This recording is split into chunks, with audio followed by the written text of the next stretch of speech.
essayer d'aborder, puisqu'on est Rosh Chodesh Av, on va aborder, bien entendu, la période des 3 semaines. Donc, vous avez sûrement tous déjà entendu parler. Donc, cette période de 3 semaines, c'est une période qui s'étend entre le 17 Tammuz et le 9 Av. Là, on est Rosh Chodesh Av, donc on est au milieu à peu près de la période. Alors, comme j'aime à le dire quand je démarre un cours, alors déjà, ce cours, c'est les Ilui Nishmat Shem Tov Ben Shimon. Est-ce qu'il y a d'autres noms que tu voudrais... Les Ilui Nishmat Baruch Abraham Ben Saada. D'accord, Baruch Aryeh Ben Avraham. C'est là pour la refoua chez les mains quelqu'un? Oui, bien sûr. La refoua chez les mains. Attends. D'abord, Jacqueline Taïta Bat Nejma. Alors, les Ilui Nishmat, Jacqueline Taïta Bat Nejma. C'est Refoua Shelema pour Mesot Ben Chana. Mesot Ben Chana. Et Mazal Bat Nejma. Mazal Bat Nejma. Pour tout le parmi tout le plan Israël. Et Saouda Rivka Bat Sarah. Mais Saouda Rivka Bat Sarah. Alors, comme j'aime à le dire quand je commence un cours sur... déjà, je fais toujours les cours, je les prépare toujours en lien avec la période. Et pourquoi ? Parce que je le dis toujours et je le répéterai jamais assez, et c'est ce que j'ai reçu aussi de mes enseignants, de mes maîtres, c'est que c'est pas le temps qui passe, c'est nous qui passons dans le temps. Et le temps, il est chargé d'une énergie, il est chargé... il y a des affluences divines spécifiques qui descendent en fonction du moment qu'on traverse. Et il faut comprendre que l'énergie qui imprègne l'univers à un moment donné, comment ça se fait que c'est cette énergie spécifique et qu'est-ce qu'on doit en faire ? Eh bien, c'est en lien avec les événements à l'origine, les événements originels qui se sont déroulés tout au début de l'histoire du peuple juif. D'accord ? Et ces événements, ils vont marquer l'histoire. Et à partir de là, on va essayer de faire ce qu'on appelle, en fin de compte, quand on repasse, si vous voulez, la vie, c'est pas une ligne continue, c'est un cycle, et à chaque fois, on repasse par des points, d'accord ? Comme les cycles de la semaine, le cycle des mois, le cycle des saisons, on repasse toujours par les mêmes points, et à chaque fois, on doit aller un petit peu plus loin dans le travail qui nous est demandé. Et là, on va essayer de comprendre c'est quoi le travail de cette période, et c'est quoi l'énergie spécifique de cette période. C'est vrai que quand on aborde cette période de 3 semaines, et surtout quand on rentre dans Rosh Chodesh Av, on nous dit quoi ? Celui qui rentre dans le mois de Av, Nimatin Besimcha, il diminue en joie. On ne nous dit pas qu'on doit supprimer la joie doit toujours être présente. On ne nous dit pas qu'on doit être triste, contrairement à ce qu'on peut penser. Parce que la joie, ça doit être une joie qu'on doit développer à l'intérieur, ça ne doit pas être une joie avec des manifestations extérieures, d'accord ? Parce que souvent, ce qui se passe, c'est qu'on a besoin de manifestations extérieures pour développer la joie à l'intérieur. On va mettre de la musique pour se mettre en joie, on voit du soleil, on est mieux, mais là on nous demande de faire un travail qui va de l'intérieur vers l'extérieur. On doit diminuer les manifestations externes et on doit essayer d'aller trouver cette joie intérieure et on doit surtout comprendre déjà quel est ce travail spécifique et quels sont les événements qui ont marqué le cours de l'histoire et qui font qu'aujourd'hui on en est là. Parce que en fait, il faut comprendre que cette période, et vous le savez toutes, c'est la période la plus triste, la plus tragique de l'histoire du peuple juif. Pendant cette période, entre 17 Tammuz et le 9 Av, les pires tragédies du cas d'Israël sont arrivées. D'accord ? Ça remonte, on va essayer de détailler les événements principaux à l'origine, mais toutes les catastrophes, Première Guerre mondiale, Seconde Guerre mondiale, destruction du premier temple, du deuxième temple, expulsion des Juifs d'Espagne, toutes les tragédies ont démarré pendant cette période-là. Et particulièrement le 9 Av, où on sait qu'il y a eu la destruction des 2 temples. D'accord ? Alors comment on appelle cette période ? Alors vous allez me dire, c'est un peu la rama, hein, quand on rentre dans cette période-là. On n'est pas très bien, on a envie que ça passe très vite, mais en fait, il ne faut pas du tout l'appréhender de cette façon-là. Et on va essayer déjà de comprendre. Alors, comment on appelle cette période ? On appelle cette période, est-ce que vous savez ? Ben Hametzarim. Exactement. On l'appelle, mais toi, tu joues pas, toi. Je rigole. Ben Hametzarim. Ben Hametzarim, c'est quoi Ben Hametzarim ? C'est entre les Metzarim. Ça vous fait pas penser à quelque chose ? Hein ? Ben Hametzarim, c'est les limites. Exactement. Les extrémités. Et Metzarim, ça vous fait penser à Mitzraïm. D'accord ? C'est exactement le même mot, sauf qu'il n'est pas ponctué de la même façon. Et souvent, ce qu'on nous dit, Metzarim, c'est quoi ? C'est les limites, c'est notre étroitesse. D'accord ? On est limité. D'accord ? D'ailleurs, on nous dit, c'est très beau, si on peut décomposer aussi le mot en hébreu, c'est Metzariam, qui a limité la mer, qui limite l'infini. En fait, on a l'infini en chacun d'entre nous, on possède l'infini, puisque c'est notre neshama. Et en fait, on est limité, nous, êtres humains, par notre entendement, par nos limitations physiques, d'accord ? Par notre compréhension des choses. Et alors en nous, on possède l'infini. Et c'est vrai que l'idée de cette période, c'est, quand on nous dit entre les limites, c'est de nous faire bien comprendre qu'en fin de compte, c'est notre étroitesse d'esprit. Notre étroitesse, c'est-à-dire le fait qu'on n'arrive pas à se connecter à cette intériorité, à cet infini qui est en nous, qui fait qu'à un moment donné, eh bien, on bascule dans les tragédies et qu'il y a des choses terribles qui se déclarent parce que, en fin de compte, on n'arrive pas à comprendre eh bien, que le monde, c'est l'invisible qui est derrière les choses matérielles, qui est derrière le physique, derrière la matérialité qu'on peut percevoir, qui donne vie à la vie physique. On oublie ça. On oublie que eh bien, cette matérialité qui nous paraît très tangible, très réelle, en fait, c'est une illusion. Et qu'en fait, c'est avant tout une énergie. Et que cette énergie invisible, c'est uniquement Dieu. C'est Dieu qui donne vie à tout ce qui nous entoure. Et que tout notre rôle en tant qu'être humain dans ce monde, c'est d'essayer de révéler l'invisible derrière le visible. De comprendre que derrière chaque chose, chaque élément physique, il y a une réalité métaphysique. Il faut savoir que eh bien, les 22 chromosomes de l'être humain, ils correspondent aux 22 lettres de la Torah, parce que c'est lettres qui ont Hachem, il a parlé pour donner vie au monde, d'accord ? Que les 365 mitzvot, 613 mitzvot, correspondent aux 613 nerfs et organes de notre corps, que chaque réalité physique, elle a son pendant métaphysique, et que c'est cette source d'énergie qui donne vie à cette réalité physique. Pourquoi je vous dis ça ? Déjà, on a dit, donc, cette période-là, c'est Ben HaMetzarim. Ben HaMetzarim, c'est cette étroitesse-là qui nous définit, d'accord ? On doit essayer de se libérer de cette étroitesse et d'aller essayer de chercher quelque chose qui va nous permettre d'aller au-delà, de surpasser eh bien, la réalité qu'on peut percevoir et d'aller chercher au-delà de ça. Et aussi, entre les limites, c'est entre le 17 Tammuz et le 9 Av.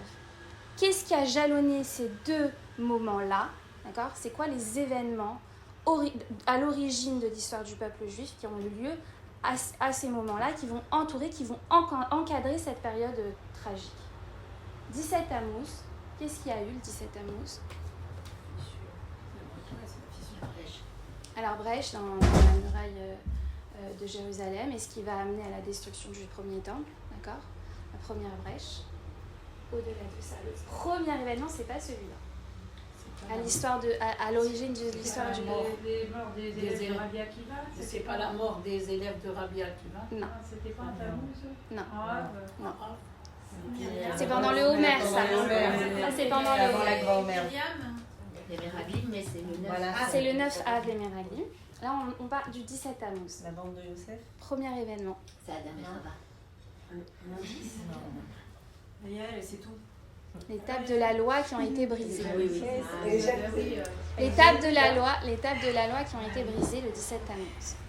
C'est à ce moment-là que Moshe Rabbeinu, il était descendu, il était parti chercher les tables de la loi, il descend, et qu'est-ce qu'il constate au moment où il arrive en bas ? Le veau d'or. C'est le veau d'or, c'est le 17 Tammuz. Il constate le veau d'or, et à ce moment-là, qu'est-ce qui se passe ? Alors, il y en a qui disent qu'ils lancent volontairement les tables à terre et qu'ils les brisent. Il y en a d'autres qui disent qu'ils tombent. On va essayer de parler de ce midrash qui est très, très, très beau. D'accord ? Donc, il y a la brisure des tables de la loi. D'accord ?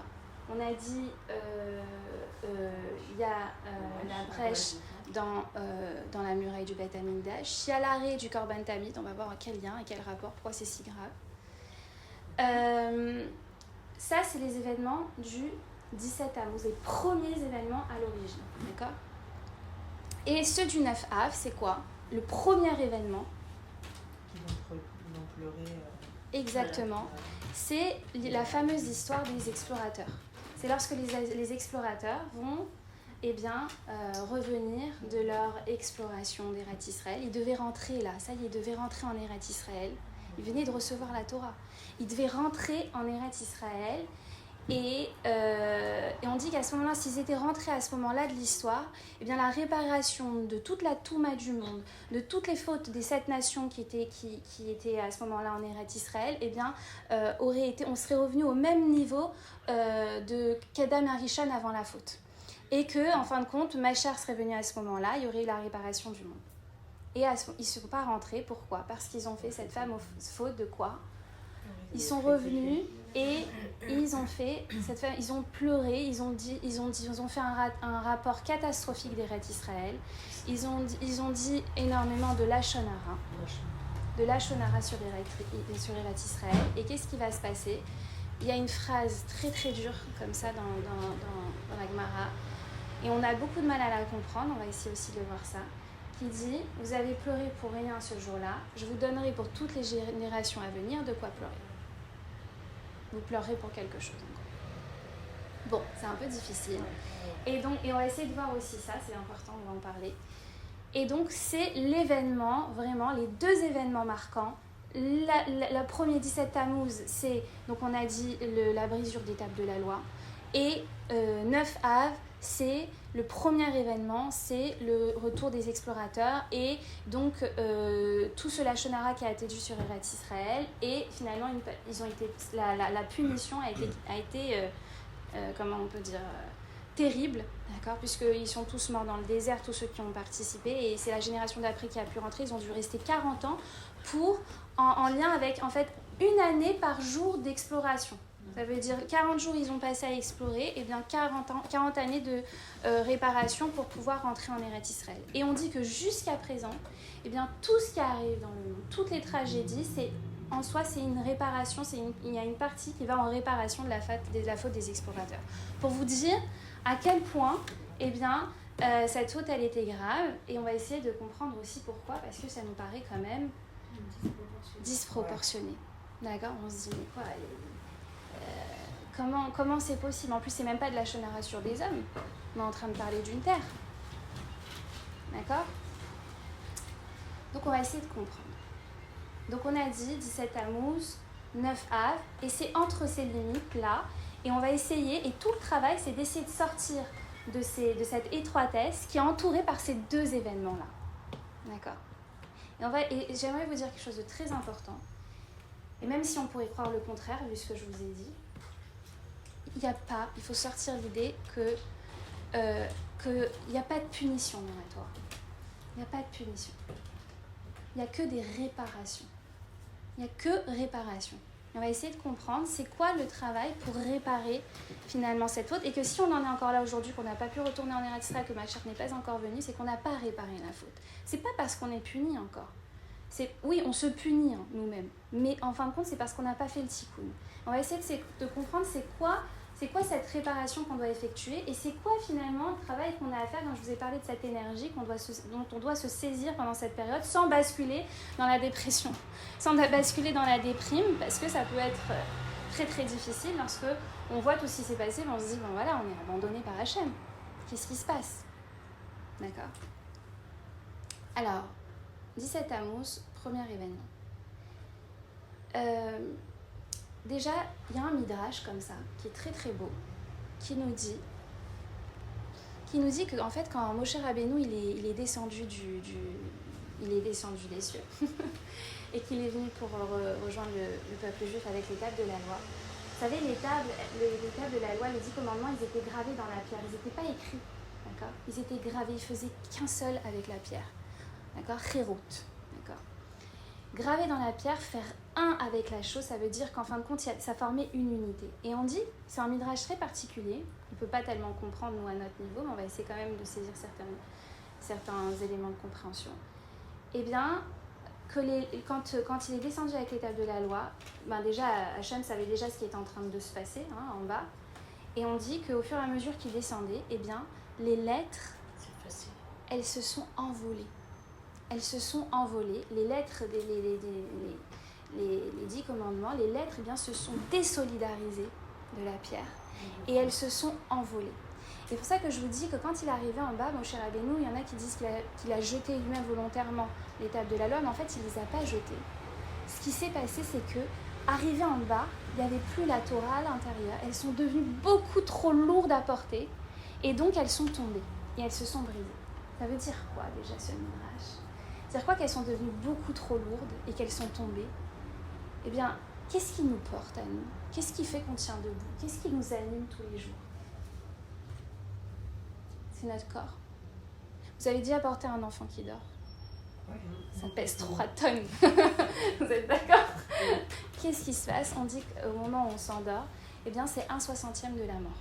Il y a une partie de notre Neshama qui remonte au ciel. Et donc, en fait, l'être est beaucoup plus lourd. Pourquoi il est beaucoup plus lourd? Parce que qu'est-ce qui fait qu'on tient debout? Qu'est-ce qui fait qu'on arrive...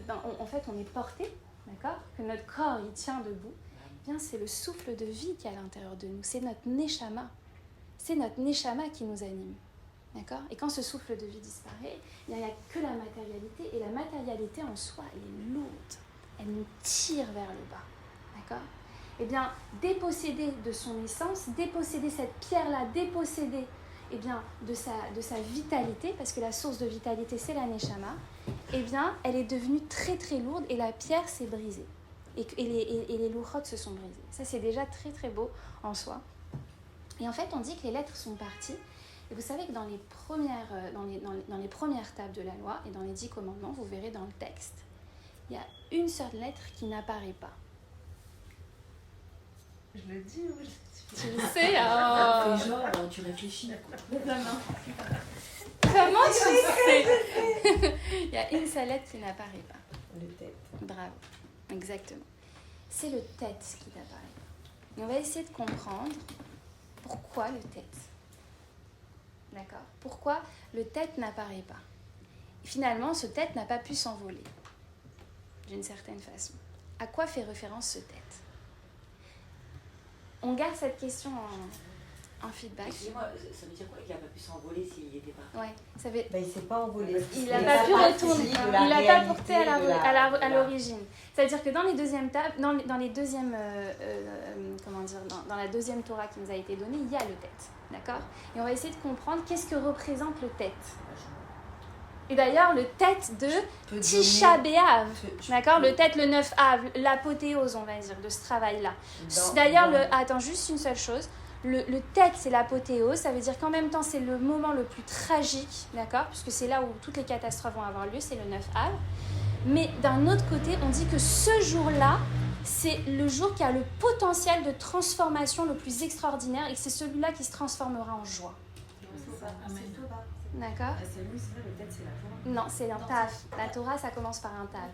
Non, mais Et le le tête, c'est pas la tête? joie. Non, c'est Tova. C'est Tov. Tov, bravo. Alors, qu'est-ce que tu voulais dire? Non, je voulais dire que dans les premières pages de la loi, quand on lit la Torah, il y a où on sait, on dit qu'il faut respecter Kabel et Tavicha et Temecha. D'accord, c'est respecte ton père et ta mère, les Ma'an, Yarikun, Yamecha. C'est écrit afin que tu rallonges tes jours. Et dans les deuxièmes tables de la loi, et c'est écrit dans la Torah, quand il y a écrit ce même commandement-là, il y a marqué les Ma'an Itav Lach. Et donc voilà. Et là, ça apparaît le tête. Parce que Itav, c'est dans le tête. Et d'ailleurs, c'est le mot Tov. Voilà. D'accord? Le tête, c'est aussi, pourquoi on sait que c'est Tov? Parce que c'est le premier mot de la Torah depuis Bereshit, dans la création du monde, par lequel le tête est apparu, c'est par le mot Tov. Parce qu'il peut y avoir la première d'autres occurrence, mots, exactement. Mais la première occurrence, on c'est regarde le mot Tov. Et c'est pour ça qu'on dit que le tête, ça représente le Tov. Exactement, c'est ce que je voulais dire. Toujours quand il y a une lettre, on dit toujours quelle est la première occurrence. Et c'est comme ça qu'on sait... Bravo.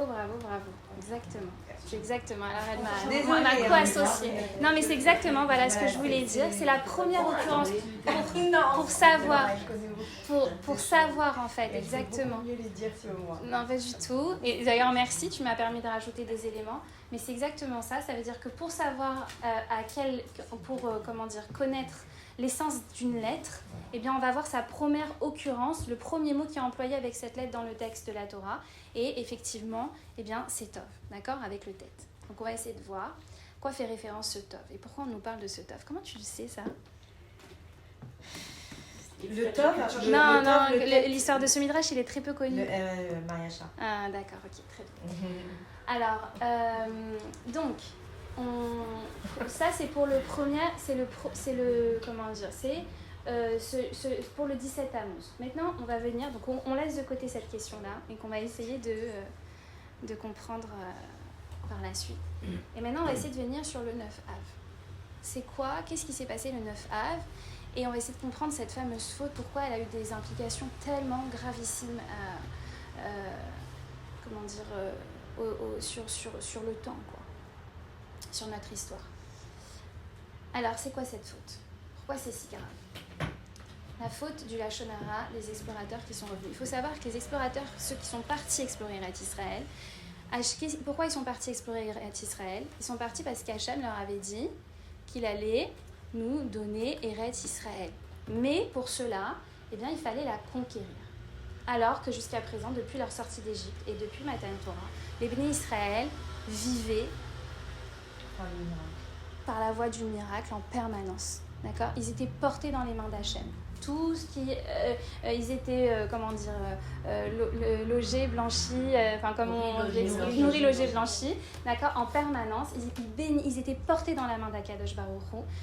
C'était des miracles en permanence. On dit que c'était tel des anges, c'est-à-dire qu'ils ne faisaient même pas leurs besoins parce qu'en fait, ils mangeaient la manne qui était une nourriture déjà spirituelle en soi. Donc c'était vraiment...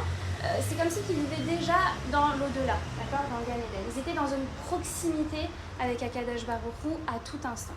Et là, Hachem leur dit, ça y est, vous êtes remplis de Torah, je vous ai donné la Torah, maintenant il va falloir rentrer dans le feu de l'action. Vous allez rentrer en Eretz Israël et vous allez matérialiser toute cette Torah. Et je ne vais pas vous la donner comme ça, Eretz Israël, vous allez devoir la conquérir par les formes, pas par le miracle. Il y a 7 nations qui vivent déjà dessus et vous allez devoir aller les combattre. Mais je vous promets que cette terre vous reviendra et que vous allez gagner et que vous allez hériter donc d'Eretz Israël. Et à ce moment-là, qu'est-ce qu'ils ont demandé? Anachim, on dit des hommes, ça veut dire des hommes. Quand on dit Anachim dans la Torah, ça veut dire des hommes importants, c'est pas n'importe qui. Les chefs de tribu sont tous venus s'adresser à Moshe Rabbeinu et ils lui ont demandé, ils lui ont fait une requête, ils lui ont demandé, ok, puisqu'on doit faire, on doit faire cette conquête par les formes, alors, eh bien, qu'on aille explorer la terre pour, envisager une stratégie de combat, etc. D'accord? Qu'on aille visiter et qu'on aille explorer cette terre. Est-ce que c'était une demande légitime d'après vous? De quoi? Ça vous paraît légitime? S'il y a la confiance, non. Ils ont pu faire confiance. S'il y a Emouna, non. Alors, s'il y a Emouna, c'est pas légitime. Ouais. D'accord, ok. Donc en fait, il y a un manque de confiance déjà, puisqu'Hachem leur dit, je vous promets que je vais vous donner cette terre, et ils disent, bon ben, on va aller l'explorer pour pouvoir... Mais d'un autre côté, il a dit qu'il fallait la conquérir, donc d'un autre côté, voir comment ça allait être. D'un autre côté, exactement. On pourrait se dire maintenant, en fait, c'est quand même légitime puisqu'il veut par les formes, autant se faire jusqu'au bout des choses, ok? Et c'est à ce moment-là qu'ils disent la paracha, la fameuse paracha, il dit shlach lecha, envoie pour toi. On va essayer de comprendre pourquoi c'est employé pour toi. Hachem, il accepte, il accorde cette requête. Donc, on pourrait se dire qu'elle n'est pas si légitime que ça, mais on va voir qu'elle n'était pas si légitime non plus. Alors, il envoie et en fait ce qui va se passer c'est que eh bien, ils vont revenir avec ce rapport catastrophique d'Eretz Israël au bout de 40 jours. Ils vont dire c'est une terre qui mange ses habitants, c'est une terre qui a les fruits c'est beaucoup trop singulier, comment les fruits poussent en fait en Eretz Israël, parce qu'il faut savoir qu'ils ont eu besoin de 8 hommes pour amener une grappe de raisin, pour porter une grappe de raisin pour les ramener. Regardez, c'est tellement singulier, on ne pourra jamais cultiver une terre pareille. C'est que des géants qui vivent sur cette terre, on est des fourmis par rapport à eux. Et donc tout leur rapport c'était ça, et finalement ils ont fait pleurer tout le peuple juif. Tout le peuple juif a pleuré toute cette nuit-là. Et on sait voilà les conséquences. Alors, on nous dit, et ça je vais vous le dire, je vais vous montrer je vais vous lire dans le... On nous dit que, eh bien, Déjà, il faut savoir que cette paracha, dans le texte, elle vient juste après la paracha, donc la paracha Shlach Lecha. Elle suit la paracha Be'alotecha. Il n'y a pas d'ordre chronologique dans la Torah. Si elle la suit, c'est qu'il y a une raison. Et la raison, c'est que la paracha Be'alotecha, elle parlait de quoi? Du Lachon Hara qu'avait fait Myriam et qu'elle avait été punie par la lettre. Et on aurait dû tirer une leçon, finalement, de cette histoire de Myriam. Et finalement, qu'est-ce qu'on nous dit? Le Maharal de Prague, il nous dit ça.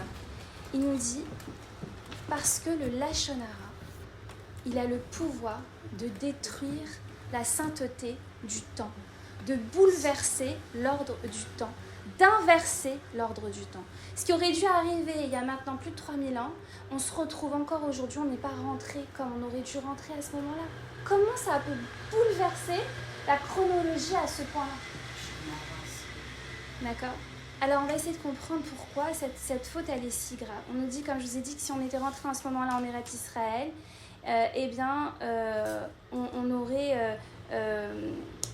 aurait permis de vaincre l'impureté des 7 nations et d'évincer l'incarnation du mal dans le monde. D'accord? Donc il y a une réparation complète. Alors la raison que le Maharal de Prague y rapporte, c'est que en fait, il nous explique ça à travers les lettres. Parce que comme je vous expliquais tout à l'heure, les lettres de la Torah, eh bien, c'est l'essence de la réalité, en fin de compte, d'accord, du monde. Le monde, il a été créé par la parole, par les 10 paroles. Et en fait, eh bien, il nous dit, qu'est-ce qui s'est passé? Normalement, dans l'ordre des lettres de l'alphabet, qu'est-ce qui se passe? Il y a le Aïn, et ensuite, il y a le P. D'accord? Aïn, P, F. D'accord? Aïn, c'est quoi? L'œil. C'est l'œil. Et P, c'est quoi? La bouche. En fait, ils nous ont dit, ils ont inversé les lettres. Ils ont fait passer le P avant le Aïn. Ça veut dire quoi? Ils ont fait passer le P avant le Aïn. C'est quoi le Lachon Hara? Ils ont parlé avant de voir. Avant de voir, on Oui, parle.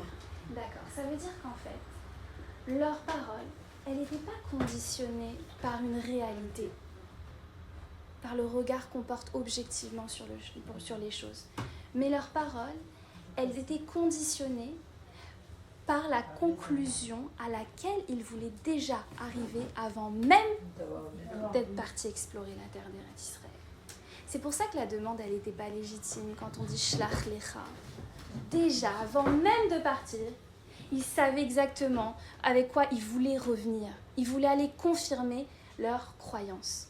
Ça me fait penser à quelque chose, vous savez, quand on fait des mémoires pendant les études universitaires. Eh bien, dernière année, j'avais un mémoire expérimental à faire. Et on pose des hypothèses, et ensuite on va sur le terrain, et on teste nos hypothèses. D'accord? Et ce qui se passe, c'est ce que j'ai pu observer avec beaucoup d'étudiants et de camarades, c'est que en fait, les gens, ils vont pas aller vraiment chercher la vérité. D'accord? Parfois, en fin de compte, nos statistiques et toutes les données qu'on va avoir sur le terrain, elles vont à l'encontre totale des hypothèses qu'on a posées au départ, mais ça nous dérange. Donc on va essayer de voir, ou en tout cas de transformer, c'est ce qui arrive très souvent, de ne retenir que les éléments qui viennent valider notre hypothèse. Et c'est très facile de le faire. Et dans la vie, la vie, elle veut toujours nous donner raison. Quand on a une croyance, on va toujours trouver de quoi la valider. Mais je m'excuse, mais c'était quand même des chefs de tribu, on a dit c'est pas n'importe qui. Donc, exactement, tu poses une très bonne question, d'accord? C'était des chefs de tribu, ça veut dire quoi alors? Quoi, ils voulaient pas rentrer en Eretz Israël, ils voulaient critiquer la terre d'Eretz Israël, c'est quoi l'histoire? Ils ont compris d'accord? qu'ils allaient quitter le confort Bravo. des nuées, de l'eau, des... Bravo. Dans la vie, on n'agit pas en fonction de nos objectifs avoués. On agit en fonction de nos peurs. C'est nos peurs, d'accord, qui déterminent nos actions. C'est nos peurs qui conditionnent nos actions. Souvent, on a un objectif. On veut que notre mari soit proche de nous, d'accord? Et qu'est-ce qu'on fait? Quand il rentre, tout de suite, qu'est-ce que tu faisais? Comment ça se fait que tu rentres à cette heure-là? Mais c'est pas normal. Mais en fait, si tu veux te rapprocher, pourquoi tu l'agresses? Pourquoi tu vas enquêter sur lui? Pourquoi tu es dans cette démarche-là? Parce qu'en fait, ce qui t'anime, c'est pas ton objectif de te rapprocher. Ce qui t'anime, c'est ta peur. C'est ta peur de quoi? Du rejet. C'est ta peur de l'abandon. C'est ta peur de la trahison. D'accord? Et comme en fin de compte, c'est ces peurs qui sont eh bien, nichées derrière, c'est elles qui vont déterminer notre comportement beaucoup plus que l'objectif qu'on pense se donner, d'accord? Et pareil, même si c'était des anachim, eh bien, il y avait plein d'enjeux derrière cette entrée en Eretz Israël. C'était quoi? La perte de leur statut. Parce que c'était des anachim dans le désert, ils étaient tous chefs de tribu, mais tu rentres en Eretz Israël, tout va être, les cartes vont être redistribuées, d'accord?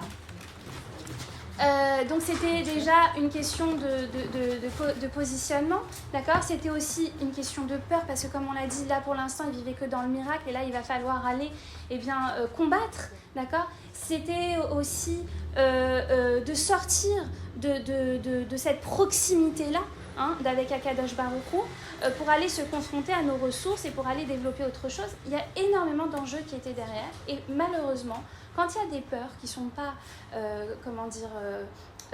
clarifiées, dont on n'a pas forcément conscience, ou dont on a conscience, mais d'accord? Eh bien, qu'est-ce qui se passe? C'est celle qui nous domine et celle qui nous anime, et c'est ce qui va déterminer notre comportement. D'accord? Et en fin de compte, c'est ce que je vous ai dit, c'est leur idée préconçue, leurs préjugés qu'ils avaient déjà dès le départ qui ont guidé leur exploration d'Israël. Et ils n'ont vu que ce qu'ils voulaient voir. Et ils n'ont interprété qu'en fonction des conclusions auxquelles ils voulaient arriver. Et pas avec un haïn neutre. Et c'est très souvent comme ça. On a déjà une idée. Avant même de voir, on a déjà une idée de la personne, de ceci. Et donc, eh bien, on va aller conforter notre idée. Et tout le travail, c'est de réussir à poser un regard vierge sur les choses. Mais comment on pose un regard vierge sur les choses? Grâce à la confiance. Et ce qui a manqué ici, c'est, comme vous l'avez dit, c'est cette émouna. C'est cette émouna authentique, cette émouna que Hachem, il me mène là où je dois aller, et qu'Hachem va faire exactement ce qui est bon pour moi, même si ça me paraît difficile. Parce que oui, c'est difficile d'aller faire la guerre. Et oui, ça suscite des peurs. Ok. Donc, en fait, c'est quoi cette idée? Alors, maintenant, je vais vous poser une autre question. Ok. Alors, tout est pour le bien et il faut avoir une mouna. Mais là, qu'est-ce qui s'est passé? Vous savez, on nous dit que, eh bien, ils sont revenus avec ce rapport catastrophique. Ils ont dit que les hommes, ils ont dit que c'était une terre qui mangeait ses habitants. Pourquoi ils ont dit ça? Parce que qu'est-ce qui s'est passé? Au moment où ils ont exploré Eretz Israël, eh bien, à ce moment-là, alors il y en a qui disent qu'il y avait plein d'enterrements dans le pays, et il y a d'autres explications qui disent en fait il y avait un seul enterrement, c'était l'enterrement d'Iyov. Iyov, c'était un grand homme, et c'était un enterrement national, et donc tout le monde s'était réuni pour cet enterrement. Et c'est pour ça que, eh ben, ils ont l'impression que partout où ils passaient, c'était la mort, quoi. D'accord? Ils ont, c'est une terre qui mange ses habitants, tout le monde meurt ici. Alors, est-ce que ça vous paraît... est-ce que vous savez... Ça dû à un défaut d'interprétation et qu'ils n'avaient pas voulu faire cette faute. Alors, ils n'ont pas mal interprété parce que alors c'est vrai, alors très bien, on va réfléchir à cette interprétation, c'est là où je veux en venir. D'accord? Job, oui. Mais c'était pas un juif, Job, hein. Je vous rappelle. Hein. C'était un juste parmi les nations, mais c'était pas un juif. Alors, c'est pourquoi il y a eu ce défaut d'interprétation. D'accord? Et c'est quoi ce défaut d'interprétation? Alors, comme tu l'as dit justement, bon, ben, effectivement, il y avait vraiment des morts, quoi. Ok?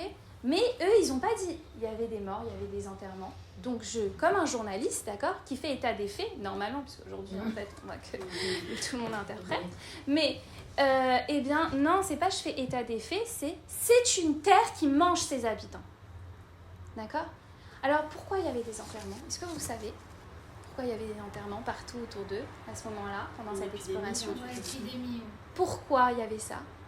Hachem, il a fait ça exprès pour détourner le regard des nations. Parce que, imaginez, c'est pas 2 espions qui passent dans le pays pour aller prendre des informations. 12 explorateurs, ça passe pas inaperçu. Donc, pour détourner leur attention, il a fait en sorte qu'il y ait des enterrements. Qu'il y ait l'enterrement d'Iyov. Vous savez, il y a en neurosciences cognitives, Eh bien, en fait, il faut comprendre que comment ça fonctionne l'attention. Parfois, quand on est concentré sur quelque chose, d'accord, eh bien, il y a une chose qui peut être là, face à nous, devant nos yeux, on la voit absolument pas. Et d'ailleurs, il y a une expérience très intéressante, si vous regardez sur Internet, vous cherchez.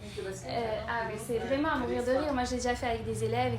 Eh bien, en fait, on demande à des gens, on leur passe un visionnage d'une expérience. C'est une équipe, on leur dit qui se fait des passes, d'accord, avec une balle, et on leur dit regardez bien ce court extrait et comptez combien de passes les équipes se font, d'accord. Et donc tous les élèves sont hyper concentrés à compter les passes que les équipes se font. Et à la fin on leur dit, ça y est, vous avez visionné la vidéo, on l'arrête, et on dit alors, et tout le monde dit 12, 10, 9, 8, et là et le gorille, quoi? Et le gorille? Quel gorille? Il y a un gorille qui est passé en plein milieu de la vidéo pendant que les joueurs ils étaient en train de se faire des passes. Au milieu, pas derrière. Hein. Entre leurs passes, il y a un gorille énorme qui est passé. Enfin, c'était un bonhomme qui était déguisé en gorille, je vous rassure. Et personne n'a vu le gorille. Hein? Ah, bah la deuxième fois, tu l'as vu quand même. Non, mais je me suis plus rappelée. Ah oui, d'accord, ok. Bah, ça veut dire. Alors, et ça, c'est juste incroyable. Moi, j'ai fait le test sur plusieurs, quand je donne des formations, etc. Je leur fais passer pour expliquer l'attention. Et en fait, personne ne voit. Si vous vous concentrez vraiment, parce qu'il y en a qui ne comptent pas, ils disent ah, le gorille, mais oui, t'as rien compté du tout, donc t'es pas concentré. Mais si vous êtes vraiment concentré sur les passes, un gorille énorme qui passe devant vous, vous ne le voyez pas. Est-ce que vous vous rendez compte? Il passe dans votre champ de vision. D'ailleurs, ça a même posé des problèmes dans des procès ou ce genre de choses. Des médecins qui étaient occupés, en fin de compte, ou même voilà, à faire des choses, et puis ils ont fait une erreur. Et en fait, on leur dit, mais on vous montre sur la caméra que vous avez bien vu la chose, vos yeux étaient en train de fixer ça. Mais en fait, mes yeux étaient en train de fixer, mais mon attention, elle était ailleurs. Et c'est comme un goulot d'étranglement. Et bien, en fin de compte, on ne peut pas faire passer plusieurs informations en même temps. Vous comprenez? Et ça, c'était un cadeau d'Hachem.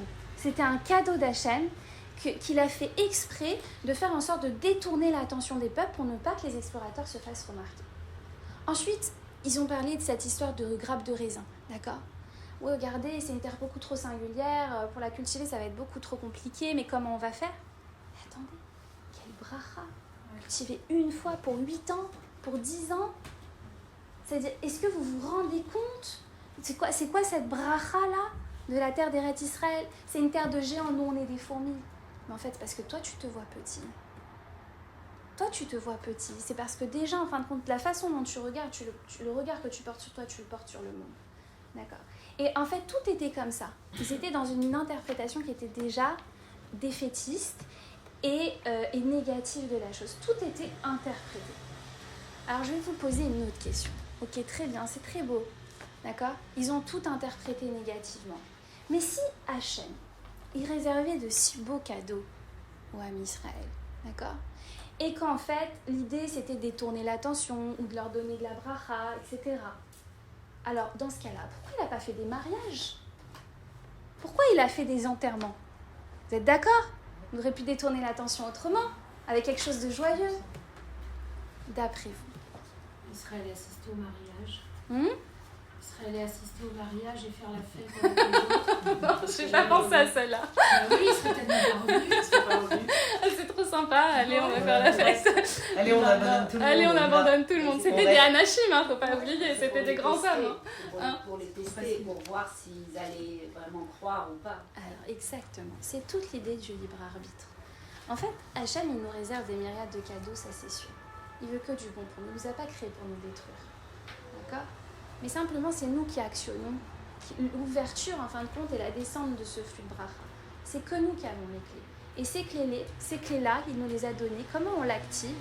Eh bien, c'est en exerçant notre libre arbitre, en faisant le choix de voir le bien, en faisant le choix de l'interpréter bien. Et c'est ça dans la vie. On aura toujours, et il y aura toujours un moyen d'interpréter les choses autrement, et on aura toujours des arguments pour interpréter les choses autrement, et de voir le mal dans ce qui se passe. Et parfois, il y a des choses qui vraiment clairement nous disent que c'est mal. Mais en fait, si on est convaincu qu'il y a un bien qui se cache derrière. Pourquoi il y a un bien qui se cache derrière? Parce qu'il y a Hachem, parce qu'on n'est pas livré au hasard, parce qu'en fin de compte, c'est Akadosh Baruch Hu. Donc si c'est Hachem, il y a forcément un bien caché derrière cette réalité qui me paraît difficile. Si j'ai confiance en Akadosh Baruch Hu, et c'est ça tout le but en fait, on ne comprend pas qu'en fait tous les événements sont un test, toute la réalité qui nous est présentée c'est un test pour révéler Hachem, c'est un test pour nous aider à cultiver ce regard positif. Mais c'est quoi cultiver ce regard positif? C'est cultiver cette confiance qu'on a en Hachem pour créer le lien. On ne prie pas pour se libérer de nos problèmes sont là pour qu'on puisse prier et se connecter à Hachem. On ne comprend pas qu'en fait c'est inversé. Que toute cette réalité, elle est là pour nous permettre de créer du lien, pour nous permettre de créer du lien à cet invisible, de créer du lien à l'infini. Et que si on n'a pas cette réalité qui est d'une certaine façon qui va nous pousser dans nos retranchements, qui va nous pousser à aller chercher la vérité, qui va nous mettre, qui va nous pousser dans nos limites, qui va nous mettre face à des choses où en fin de compte, vous savez, très souvent je vois les gens qui viennent me consulter, c'est à des moments où ça va vraiment très mal. Ils attendent d'être au bout du bout pour faire cette démarche de thérapie, pour faire cette démarche de compréhension d'eux-mêmes, pour aller changer des choses dans leur vie. Parce que sinon, avant, non, c'est pas possible.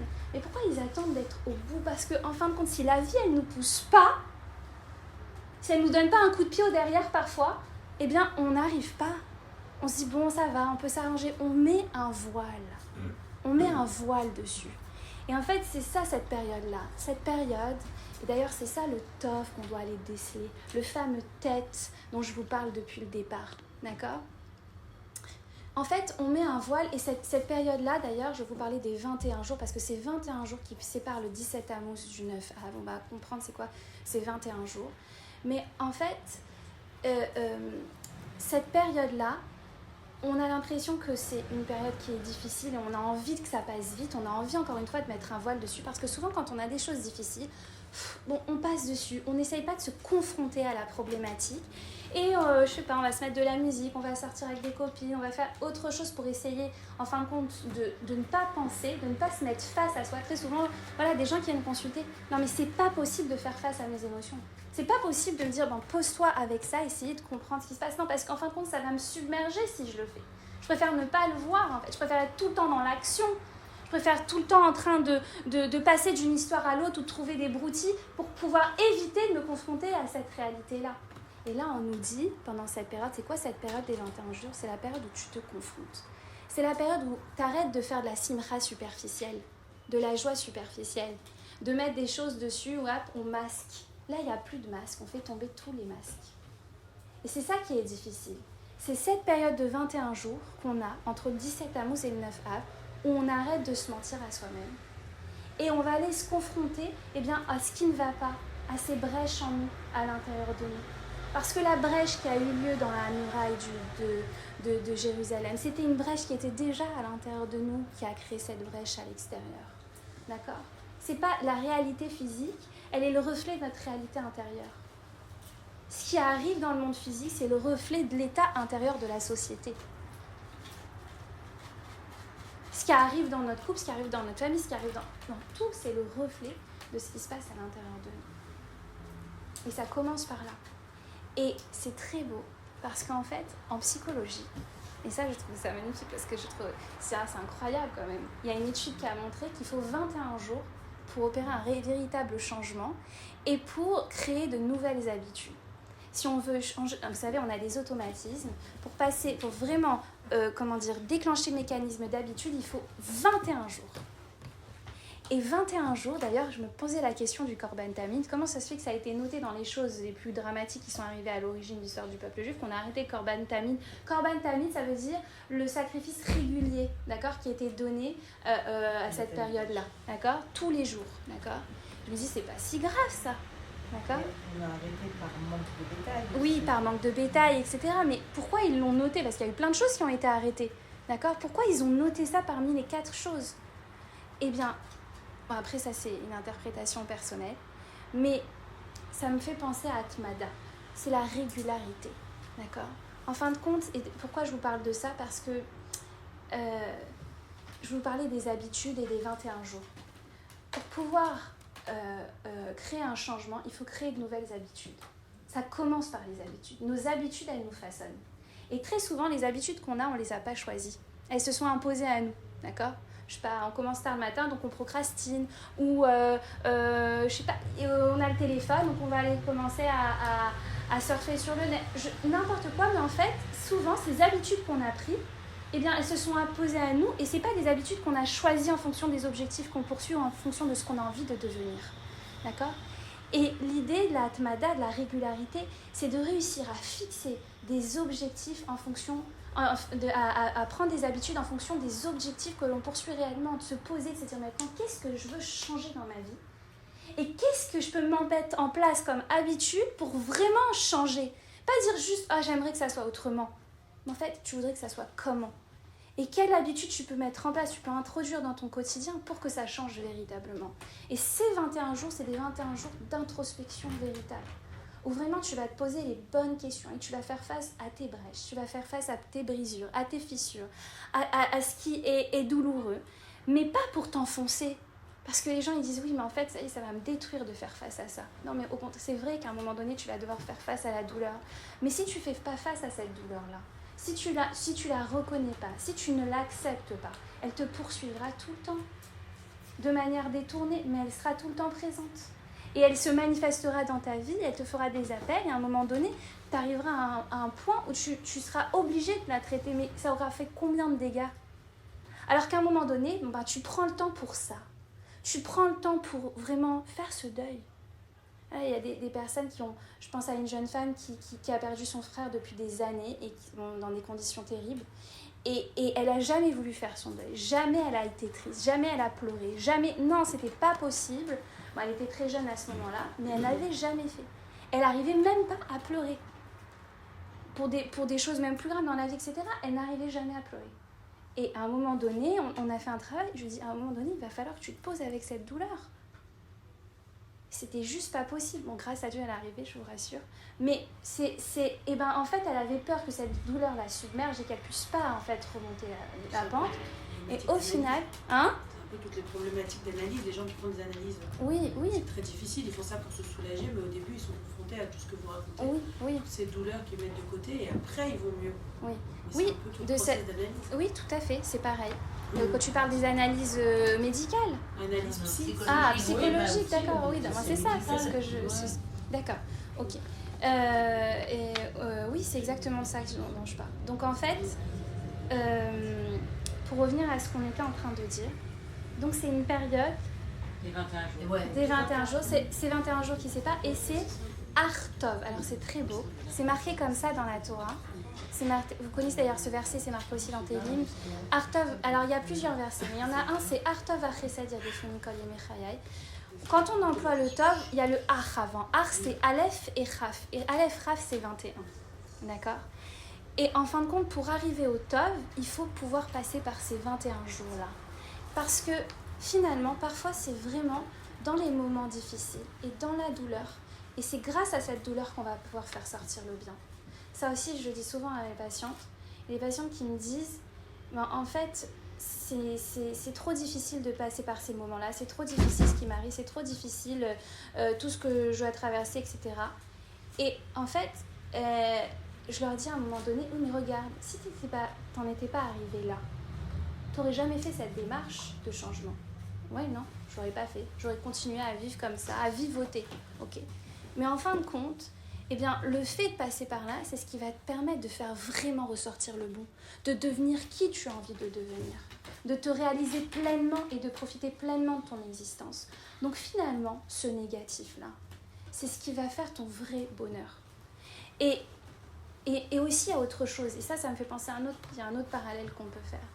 C'est qu'il y en a aussi qui me disent « Ah, mais en fait, tout ce que j'ai fait jusqu'à maintenant, parce que des fois, ils réalisent en fin de compte que leur comportement était dysfonctionnel jusqu'à maintenant, qu'il y avait plein de choses, mais en fait, ils avaient raison, et en fait, il y a ceci, en fait, il y a cela. Et en fait, ils se disent, en fait, j'ai tout raté.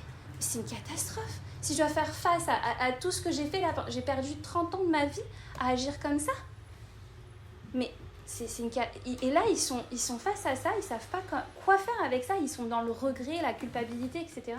Je leur dis, mais non, Il n'y a pas de culpabilité, au contraire. Et il ne faut pas le vivre comme un regret. Vous savez, dans la Torah, il y a un principe magnifique. C'est quand on fait une teshuva be'ahava, il y a 2 formes de teshuva. Il y a la teshuva be'ahava, par amour, et il y a la teshuva, donc le retour à Dieu, par ira, par crainte. Les deux, elles sont acceptées par Akadosh Baruch Hu, mais bien sûr, la teshuva be'ahava, elle est supérieure. La teshuva par amour, c'est pas parce que tu as peur du bâton que tu vas faire teshuva, mais c'est parce qu'en fin de compte, c'était en vraie quête de vérité, tu es en vraie quête de rapprochement avec Akadosh Baruch Hu, et c'est par amour pour la vérité que tu fais cette teshuva. D'accord ? Et on dit cette teshuva-là, quand tu l'as fait, eh bien, non seulement t'es pardonné de tes avérotes passées, mais c'est pas simplement que t'es pardonné de tes avérotes passées, accrochez-vous bien. C'est que tes avérotes, toutes les avérotes que t'as fait jusqu'à présent, elles sont transformées en mitzvot. Alors vous allez me dire, mais ça peut être un principe que spirituel, métaphysique, ça peut pas exister, c'est un truc pareil dans la réalité. D'accord ? Qu'est-ce que ça signifie ?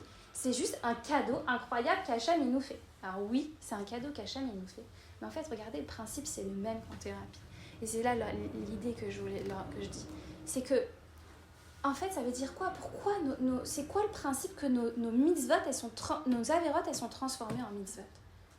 Très souvent, les gens qui font teshuva, on dit qu'un homme qui a fait teshuva, on peut pas mettre même un tzaddik d'une lignée parfaite, etc. Il peut pas se placer à côté de quelqu'un qui a fait teshuva. Le Baal teshuva, il est toujours supérieur. Il peut pas se tenir à côté. Pourquoi ? C'est quoi le Baal ? Celui qui revient à Dieu. Celui qui était pas dans la Torah du tout et qui fait un retour à Hachem. D'accord ? Okay ? Même un tzaddik qui n'a jamais fauté, etc., il peut pas se tenir face à quelqu'un qui fait un retour vers Hachem. Et la métaphore, ou la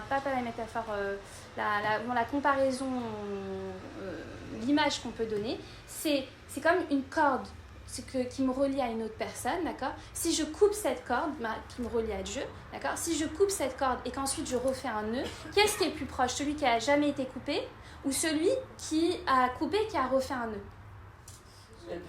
Celui qui a fait un nœud. Et le nœud, il est plus solide en général, d'accord ? On a réduit la distance. Pourquoi ? En fait, c'est quoi l'idée ? C'est que pourquoi nos avérotes, elles sont transformées en mitzvot ? C'est que souvent, quand on est passé, on a vu l'envers du décor, on a vu ce que c'est l'autre monde, etc. Eh bien, c'est ce qui nous pousse à rechercher la vérité et c'est ce qui fait qu'on est tellement attaché à Hachem. Parce qu'on sait que c'est du vent. On sait que le reste, c'est du vent, on sait que c'est une illusion. Alors que souvent, ceux qui n'ont pas connu l'autre côté, ils sont toujours... Qu'est-ce qu'il y a derrière ? Les paillettes et tout, ça a l'air sympa, ça a l'air cool et tout ça. Et donc, ils sont toujours attirés, ils ont toujours cette tentation. Alors qu'en fin de compte, eh bien, c'est l'histoire de ces personnes-là qui font ce retour à Hachem, qui aujourd'hui font leur force, qui aujourd'hui font leur proximité, qui aujourd'hui font leur passion, qui aujourd'hui font leur engagement. Et donc, c'est ce qui fait que la connexion, elle est tellement forte. Donc, en fait, tes avérotes, eh bien, c'est ce qui te permet d'en être là. C'est ce qui te permet ton rapprochement. Donc en fait, elles peuvent être transformées en mitzvot. Parce que c'est ce parcours-là qui te permet d'en être là.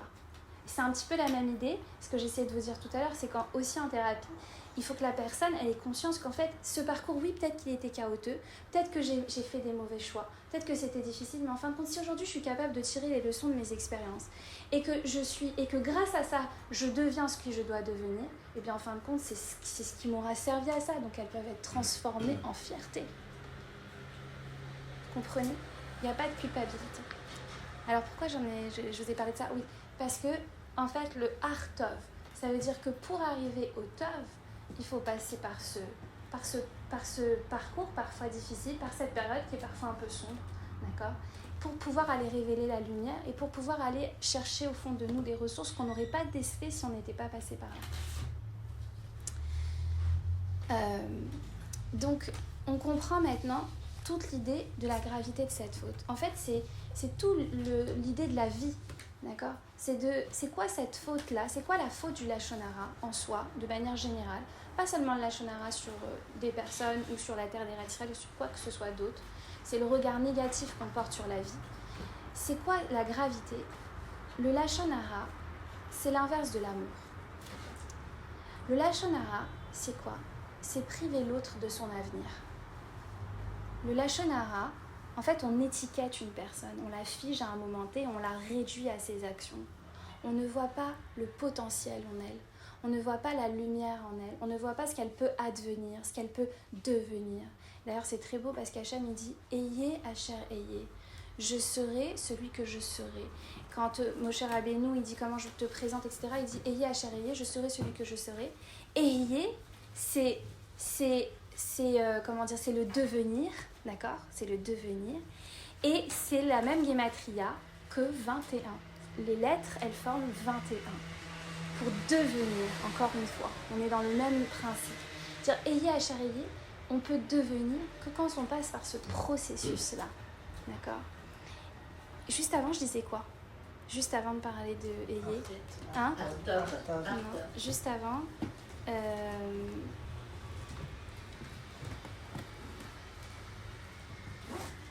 Il y a des coïncidences. Pendant ces 21 jours, justement, je me rappelle, moi par exemple, jeune au Maroc, ces 21 jours, il y avait des noyades, parce que ça tombait avec oui, toutes les grandes tragédies, on le sait, toutes les tragédies, ça arrive pendant cette période, et c'est une réalité. Alors, on va essayer de comprendre. Est-ce que c'est une punition? Alors, d'accord, très bien. Alors, juste, mais je voulais dire un truc. Artav Achesed, je voulais vous dire quelque chose. En fait, oui, c'est quoi la faute? Voilà, c'est ça. La définition du Lachon Hara. La définition du Lachon Hara, c'est priver, c'est nous priver de... Quand on dit du Lachon Hara sur soi, ou sur les autres, ou sur n'importe quoi, en fin de compte, c'est nous priver de notre avenir. C'est pour ça qu'on a bouleversé l'ordre du temps. C'est priver l'autre de son avenir. C'est nous priver de la bracha qui est censée nous revenir. Parce qu'en fin de compte, comme je vous dis, on a une bracha, on a des cadeaux qui sont censés nous revenir. Et là, on le ferme. On ferme le conduit. Parce que, en fait, Hachem, pour ouvrir le conduit, il attend qu'on voit le bien, avant même qu'il apparaisse. Et si on est capable de voir le bien avant même qu'il apparaisse, et de se dire que c'est forcément bon, eh bien, ça ouvre les portes. Et en fin de compte, l'issue se manifeste. Parce que oui, c'était que du bien qu'Hachem nous réservait à ce moment-là, vous êtes d'accord? Sauf qu'on a fermé les portes et ce qui est arrivé, c'est que du mal. Mais c'est nous qui avons transformé, en fin de compte, le parcours, qui avons détourné le chemin. Et à chaque fois, c'est comme ça dans la vie. Hachem, il a une voie pour nous. Et nous, en fait, on fait des choix qui vont nous détourner de la voie. Et lui, il va mettre sur notre chemin des embûches qui vont nous permettre de revenir sur la voie. D'accord? Et soit on décide de faire l'autruche et on enjambe les embûches au lieu de revenir sur le chemin, d'accord? On casse, on se brise les cornes parce qu'il y a une... Bon, c'est un machin, mais c'est pas grave. Mais en tout cas, eh bien, on a différents... Hachem, il a différents moyens de nous amener à faire ce chemin-là. Et le plus, je dis souvent, c'est une phrase que c'est un de mes leitmotifs, le plus long chemin qu'on a à parcourir, c'est le chemin qui nous mène à nous-mêmes. D'accord? C'est ce chemin-là qu'on doit faire quand on dit Teshuvah. D'ailleurs, c'est très beau en hébreu.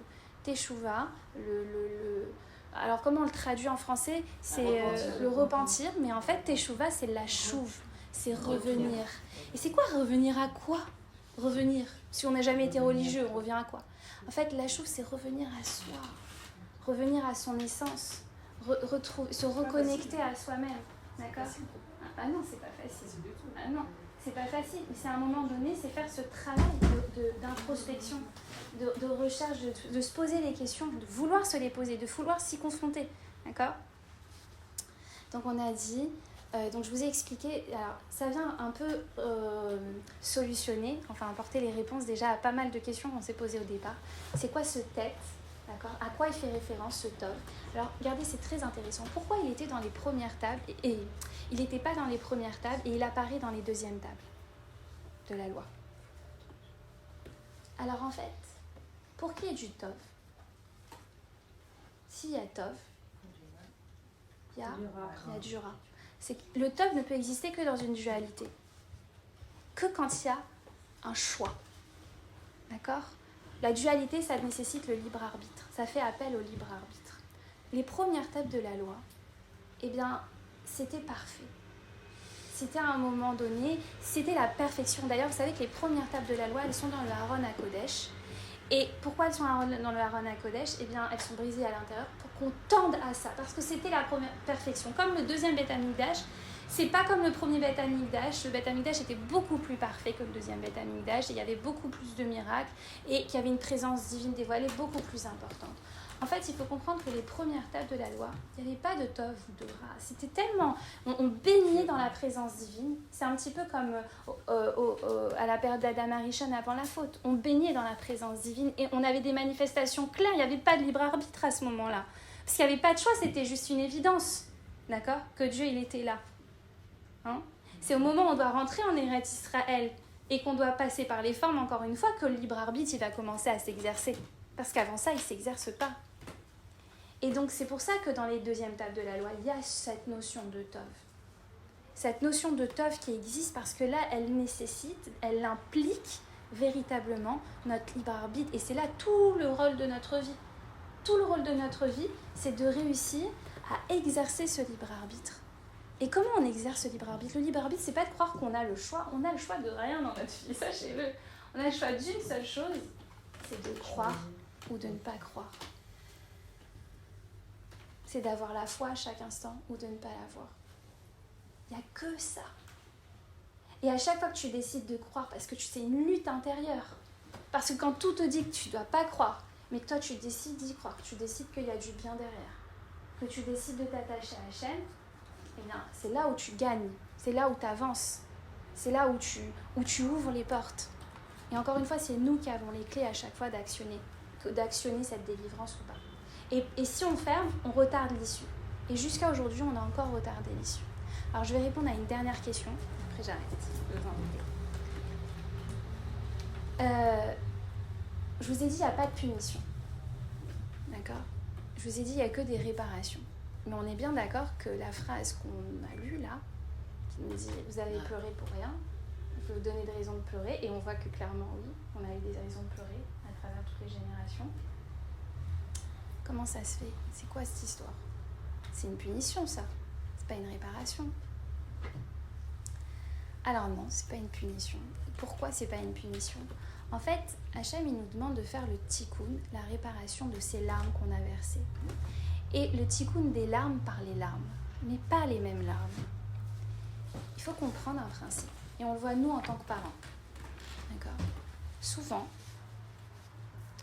on aimerait que nos enfants, ils prennent nos bons conseils, ils se servent de notre expérience pour ne pas faire leur propre mauvaise expérience. Vous êtes d'accord ? Et souvent, malheureusement, eh bien, ils ont besoin de faire leur propre expérience pour comprendre. D'accord. Et nous, à ce moment-là, on doit faire l'effort de se mettre en retrait et d'accepter qu'il se fasse mal, alors qu'on n'a pas envie qu'il se fasse mal. Hein. On doit accepter de se mettre en retrait et d'accepter qu'il fasse des erreurs pour comprendre et tirer les leçons.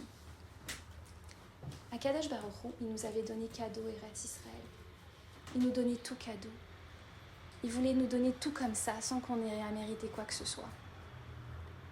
Et qu'est-ce qui se passe ? Comme un enfant gâté, quand on lui donne trop facilement ce qu'il faut, on lui amène tout sur un plateau d'argent, il n'apprécie pas. Ou en tout cas, qu'est-ce qu'il fait ? Vous savez, les enfants, les petits, quand on leur offre un cadeau, on s'est cassé la tête et tout ça à choisir, ils jouent avec quoi ? Avec la boîte, autour. Ils sont même pas en train de jouer avec le cadeau. Et nous, on est là, on a sur le big cadeau comme ça et tout ça. Et en fait, ils s'amusaient juste avec la boîte, c'était juste suffisant de leur amener une boîte comme ça.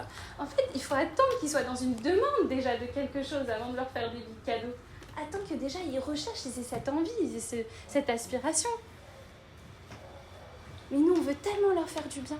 On veut tellement qu'ils kiffent, on veut tellement que ce soit des choses super sympas. Et bien qu'on devance.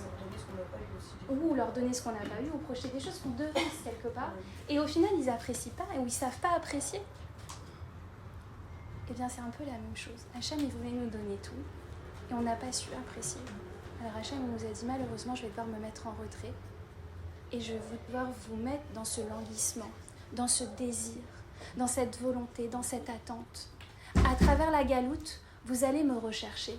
À un moment, vous allez crier. À un moment, vous allez comprendre qu'en fait, c'est votre Neshama qui a besoin de vivre. À un moment donné, vous allez vouloir de cette terre plus que tout. Et qu'est-ce qui s'est passé ? Regardez aujourd'hui, même des gens qui sont très éloignés de la Torah. combien ils aiment Eretz Israël, combien ils sont prêts à mourir pour Eretz Israël, combien. Aujourd'hui, on a cet amour d'Eretz Israël, on a cet attachement à la terre, on la désire plus que tout. C'est devenu même une identité, d'accord ? Eh bien oui, à travers quoi ? À travers la galoute, à travers l'exil, à travers les épreuves. On a compris à quel point elle était bonne pour nous, à quel point elle était nécessaire. Et c'est pour ça qu'Hachem, il a fait ce parcours. C'est une conséquence, c'est pas une punition. Au contraire, c'est pour notre bien. Comme un parent qui a besoin de se mettre en retrait, comme un parent qui a besoin de laisser son enfant faire son expérience et arriver aux conclusions tout seul et apprécier véritablement le bien. Parce que c'est dans le manque qu'on arrive à prendre conscience de ce qui est important. D'accord ? C'est pour ça que c'est pas une punition, c'est un tikkun.